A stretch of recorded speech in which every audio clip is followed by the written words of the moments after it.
नमस्कार दोस्तों, स्वागत है आप सभी का हमारे चैनल भक्ति ज्ञान में। दोस्तों, आज मैं आपको नवरात्रि व्रत की कथा सुना रहा हूँ। बृहस्पति जी बोले, हे ब्रह्मा जी, आप अत्यंत बुद्धिमान, सर्वशास्त्र और चारों वेदों को जानने वालों में श्रेष्ठ हो। हे प्रभु, कृपा कर मेरा वचन सुनो। चैत्र, आश्विन, माघ और आषाढ़ मास के शुक्ल पक्ष में नवरात्रि का व्रत और उत्सव क्यों किया जाता है? हे भगवान, इस व्रत का फल क्या है? किस प्रकार करना उचित है? और पहले इस व्रत को किसने किया, सो विस्तार से कहो। बृहस्पति जी का ऐसा प्रश्न सुनकर ब्रह्मा जी कहने लगे, हे बृहस्पति, प्राणियों का हित करने की इच्छा से तुमने बहुत ही अच्छा प्रश्न किया है। जो मनुष्य मनोरथ पूर्ण करने वाली दुर्गा, महादेवी, सूर्य और नारायण का ध्यान करते हैं, वे मनुष्य धन्य हैं।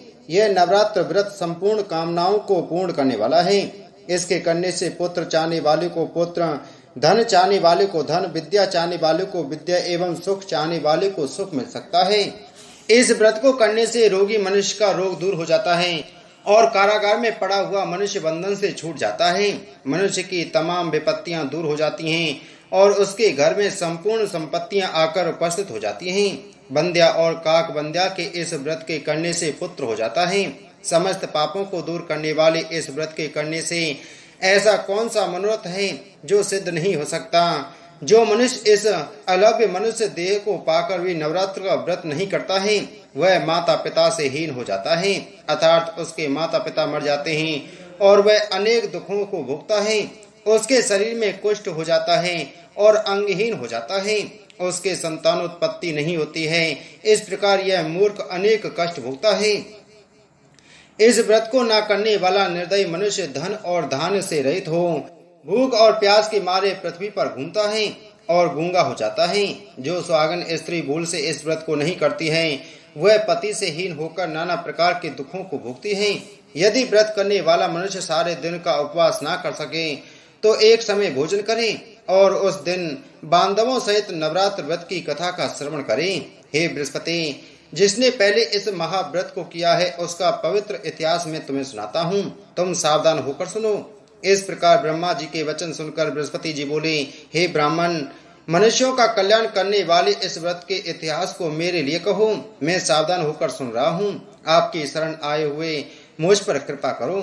ब्रह्मा जी बोले, पीठत नाम के मनोहर नगर में एक अनाथ नाम का ब्राह्मण रहता था। वह भगवती दुर्गा का भक्त था। उसके संपूर्ण सद्गुणों से युक्त मानो ब्रह्मा की सबसे पहली रचना हो, ऐसी यथार्थ नाम वाली सुमति नाम की एक अत्यंत सुंदर कन्या पैदा हुई। वह कन्या सुमति अपने घर के बालकपन में अपनी सहेलियों के साथ क्रीड़ा करती हुई इस प्रकार बढ़ने लगी जैसे शुक्ल पक्ष में चंद्रमा की कला बढ़ती है। उसका पिता प्रतिदिन दुर्गा के पूजा और होम किया करता था। उस समय वह भी वहां नियम से उपस्थित होती थी। एक दिन वह सुमति अपनी सखियों के साथ खेलने लग गई और भगवती के पूजन में उपस्थित नहीं हुई। उसके पिता व पुत्री की ऐसी असावधानी देखकर क्रोध आया और पुत्री से कहने लगा कि हे दुष्ट पुत्री, आज प्रभात में तुमने भगवती का पूजन नहीं किया। इस कारण मैं किसी कुष्ठी और दरिद्री मनुष्य के साथ तेरा विवाह करूंगा। इस प्रकार कुपित पिता के वचन सुनकर सुमति को बड़ा दुख हुआ और पिता से कहने लगी कि हे पिताजी, मैं आपकी कन्या हूँ। मैं आपके सब तरह से आधीन हूँ। जैसी आपकी इच्छा हो वैसा ही करें। रोगी, कुष्ठी अथवा और किसी के साथ जैसी तुम्हारी इच्छा हो मेरा विवाह कर सकते हो। होगा वही जो मेरे भाग्य में लिखा है। मेरा तो इस पर पूर्ण विश्वास है। मनुष्य न जाने कितने मनोरथों का चिंतन करता है, पर होता वही है जो भाग्य में विधाता ने लिखा है। जो जैसा करता है उसको फल भी उस कर्म के अनुसार ही मिलता है, क्योंकि कर्म करना मनुष्य के अधीन है पर फल देव के अधीन है। जैसे अग्नि में पड़े हुए तृष्णा आदि उसको अधिक प्रदीप्त कर देते हैं, उसी तरह अपनी कन्या के ऐसे निर्भयता से कहे हुए वचन सुनकर उस ब्राह्मण को और अधिक क्रोध आया। तब उसने अपनी कन्या का एक कुष्ठी के साथ विवाह कर दिया और अत्यंत क्रुद्ध होकर पुत्री से कहने लगा कि जाओ जाओ, जल्दी जाओ, अपने कर्म का फल भोगो। देखें केवल भाग्य भरोसे पर रहकर क्या करती हैं। इस प्रकार से कहे हुए पिता के कटु वचनों को सुनकर सुमति अपने मन में विचार करने लगी कि अहो, मेरा बड़ा दुर्भाग्य है जिससे मुझे ऐसा पति मिला। इस तरह अपने दुख का विचार करती हुई वह सुमति अपने पति के साथ वन चली गई और भयानक वन में कोषायुक्त उस स्थान पर उन्होंने वह रात बड़े कष्ट से व्यतीत की। उस गरीब बालिका की ऐसी दशा देखकर भगवती पूर्व पुण्य के प्रभाव से प्रकट होकर सुमति से कहने लगी कि हे दीन ब्राह्मणी, मैं तुम पर प्रसन्न हूँ, तुम जो चाहो वरदान मांग सकती हो। मैं प्रसन्न होने पर मनवांचित फल देने वाली हूँ। इस प्रकार भगवती दुर्गा का वचन सुनकर ब्राह्मणी कहने लगी कि आप कौन हैं जो मुझ पर प्रसन्न हुई हो? यह सब मेरे लिए कहो और अपनी कृपा दृष्टि से मुझ दीन दासी का कृतार्थ करो। ऐसा ब्राह्मणी का वचन सुनकर देवी कहने लगी कि मैं आदि शक्ति हूँ और मैं ही ब्रह्मा, विद्या और सरस्वती हूँ। मैं प्रसन्न होने पर प्राणियों का दुख दूर कर उनको सुख प्रदान करती हूँ। हे ब्राह्मणी, मैं तुझ पर तेरे पूर्व जन्म के पुण्य के प्रभाव से प्रसन्न हूँ। तुम्हारे पूर्व जन्म का वृतांत सुनाती हूँ, सुनो। तू पूर्व जन्म में निषाद की स्त्री थी और अति पतिव्रता थी। एक दिन तेरे पति निषाद ने चोरी की। चोरी करने के कारण तुम दोनों को सिपाहियों ने पकड़ लिया और ले जाकर जेल खाने में कैद कर दिया। उन लोगों ने तेरे को और तेरे पति को भोजन भी नहीं दिया। इस प्रकार नवरात्र के दिनों में तुमने ना तो कुछ खाया और ना जल ही पिया, इसलिए 9 दिन तक नवरात्र का व्रत हो गया। हे ब्राह्मणी, उन दिनों में जो व्रत हुआ उस व्रत के प्रभाव से प्रसन्न होकर तुम्हें मनोवांछित वस्तु दे रही हूँ। तुम्हारी जो इच्छा हो सो मांगो। इस प्रकार दुर्गा के कहे हुए वचन सुनकर ब्राह्मणी बोली कि अगर आप मुझ पर प्रसन्न हैं तो हे दुर्गे, आपको प्रणाम करती हूँ। कृपा करके मेरे पति के कोढ़ को दूर करो। देवी कहने लगी कि उन दिनों में जो तुमने व्रत किए थे उन व्रतों में से एक दिन के व्रत का पुण्य अपने पति का कोढ़ दूर करने के लिए अर्पण करो। मेरे प्रभाव से तेरा पति कोढ़ से रहित होकर और सोने के समान शरीर वाला हो जाएगा। ब्रह्मा जी बोले। इस प्रकार देवी का वचन सुनकर वह ब्राह्मणी बहुत प्रसन्न हुई और पति को निरोग करने की इच्छा से ठीक है ऐसे बोली। तब तक उसके पति का शरीर भगवती दुर्गा की कृपा से कुष्ठहीन होकर अति कांति युक्त हो गया, जिसकी कांति के सामने चंद्रमा की कांति भी क्षीण हो जाती है।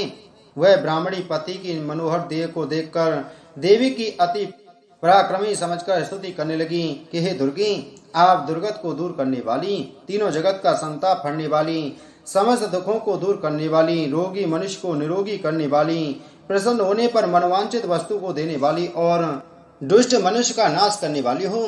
तुम ही सारे जगत की माता हो। हे अम्बे, मुझ अपराध रहित अबला का मेरे पिता ने कुष्ठा के साथ विवाह कर मुझे घर से निकाल दिया। मैं उसकी निकाली हुई पृथ्वी पर घूमने लगी। आपने ही मेरा इस आपत्ति रूपी समुद्र से उद्धार किया है। हे देवी, आपको प्रणाम करती हूँ, मुझ दिन की रक्षा करो। ब्रह्मा जी बोले कि हे बृहस्पति, इसी प्रकार उस सुमति ने मन से देवी की बहुत स्तुति की। उससे की हुई स्तुति सुनकर देवी को बहुत संतोष हुआ और ब्राह्मणी से कहने लगी कि हे ब्राह्मणी, तुम्हारे उदालय नाम का एक अति बुद्धिमान, धनवान, कीर्तिमान और जितेंद्रिय पुत्र शीघ्र ही होगा। ऐसे कहकर वह देवी उस ब्राह्मणी से फिर कहने लगी कि हे ब्राह्मणी, और जो कुछ तेरी इच्छा हो वही मनवांचित वस्तु मांग सकती हो। ऐसा भगवती दुर्गा का वचन सुनकर सुमति बोली कि हे भगवती दुर्गे, अगर आप मेरे ऊपर प्रसन्न हैं तो कृपा कर मुझे नवरात्र की विधि बताइए। हे दयावती, जिस विधि से नवरात्र व्रत करने से आप प्रसन्न होती हैं, उस विधि और उसके फल को मेरे लिए विस्तार से वर्णन करें। इस प्रकार ब्राह्मणी के वचन सुनकर दुर्गा कहने लगी कि हे ब्राह्मणी, मैं तुम्हारे लिए संपूर्ण पापों को दूर करने वाली नवरात्र व्रत विधि को बतलाती हूँ, जिसको सुनने से तमाम पापों से छूटकर मोक्ष की प्राप्ति होती है। चैत्र, आश्विन, माघ और आषाढ़ मास के शुक्ल पक्ष की प्रतिपदा से लेकर 9 दिन तक विधि पूर्वक व्रत करें। यदि दिन भर का व्रत न कर सके तो एक समय का भोजन करें। पढ़े लिखे ब्राह्मणों से पूछकर घट स्थापना करें और वाटिका बनाकर उसको प्रतिदिन जल से सींचते रहें। महाकाली, महालक्ष्मी और महासरस्वती की मूर्तियां बनवाकर उसकी नित्य विधि सहित पूजा करें और पुष्पों से विधि पूर्वक अर्घ दें। बिजौरा के फूल से अर्घ देने से रूप की प्राप्ति होती है। जायफल से कीर्ति, दाख से कार्य की सिद्धि होती है। आंवले से सुख और केले से भूषण की प्राप्ति होती है। इस प्रकार फलों से अर्घ देकर यथाविधि हवन करें। खांड, घी, गेहूं, शहद, जौ, तिल, बिम्ब, नारियल, दाख और कदम, इनसे हवन करें। गेहूं होम करने से लक्ष्मी की प्राप्ति होती है। खीर व चंपा के पुष्पों से धन और पत्तों से तेज और सुख की प्राप्ति होती है। आंवले से कीर्ति और केले से पुत्र की प्राप्ति होती है। कमल से राज सम्मान और दाखों से सुख तथा संपत्ति की प्राप्ति होती है। खांड, घी, नारियल, शहद, जौ और तिल, इनसे तथा फलों से होम करने से मनवांचित वस्तु की प्राप्ति होती है। व्रत करने वाला मनुष्य इस विधान से होम कर आचार्य को अत्यंत नम्रता के साथ प्रणाम करे और यज्ञ की सिद्धि के लिए से दक्षिणा दे। इस महाव्रत को पहले बताई हुई विधि के अनुसार जो कोई करता है उसके सब मनोरथ सिद्ध हो जाते हैं। इसमें तनिक भी संशय नहीं है। इन 9 दिनों में जो कुछ दान की आदि दिया जाता है उसका करोड़ों गुना मिलता है। इस नवरात्र के व्रत करने से ही अश्वमेध यज्ञ का फल मिलता है।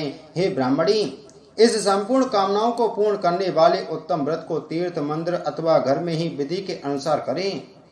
ब्रह्मा जी बोले कि हे बृहस्पति, इस प्रकार ब्राह्मणी को व्रत की विधि और फल बतलाकर देवी अंतर्ध्यान हो गई। जो मनुष्य या स्त्री इस व्रत को भक्ति पूर्वक करता है वह इस लोक में सुख पाकर अंत में दुर्लभ मोक्ष को प्राप्त करता है। हे बृहस्पति, इस दुर्लभ व्रत का महत्व मैंने तुम्हारे लिए बताया है। ऐसे ब्रह्मा जी के वचन सुनकर बृहस्पति जी आनंद के कारण रोमांचित हो गए और ब्रह्मा जी से कहने लगे, हे ब्रह्मा जी, आपने मुझ पर अति कृपा की जो अमृत के समान इस नवरात्रि व्रत का महत्व सुनाया। हे प्रभु, आपके बिना और कौन इस महत्व को सुना सकता है। बृहस्पति जी के ऐसे वचन सुनकर ब्रह्मा जी बोले, हे बृहस्पति, तुमने सब प्राणियों का हित करने वाले इस अलौकिक व्रत को पूछा है, इसलिए तुम धन्य हो। यह भगवती शक्ति संपूर्ण लोगों का पालन करने वाली है। इस महादेवी के प्रभाव को कौन नहीं जान सकता है। बोलो भगवती महामाया की जय। बोलो दुर्गा माता की जय।